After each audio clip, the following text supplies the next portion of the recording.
لو عندك بقى في البيت دقيق وميه يبقى انت كده عندك الخير كله. تعالي بقى نعمل الجمال ده كله بكوبايتين دقيق بس وكمان كوبايتين ميه.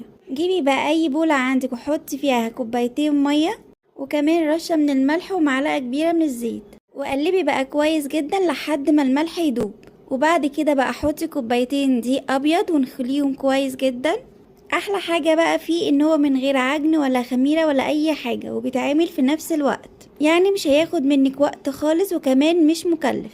وبعد كده بقى لازم تقلبي الخليط ده كله كويس ويبقى ده قوامه، وكمان لازم تصفيه وحطي بقى نقطة زيت في منديل وامسحي بقى بيها الطاسة بتاعتك. وبعد كده بقى حطي الخليط بتاعك ووزعيه كويس جدا وحطيه بقى على نار متوسطة لحد بقى ما يبقى شكله كده، وقلبيه بقى على الجنب التاني ومش هياخد منك دقايق وهيكون جاهز. تقدري بقى تحشيه اي حشوة انت حباها، حلو او حتى حادق. وبعد بقى ما تحشيه لازم تحمصيه على نار هادية.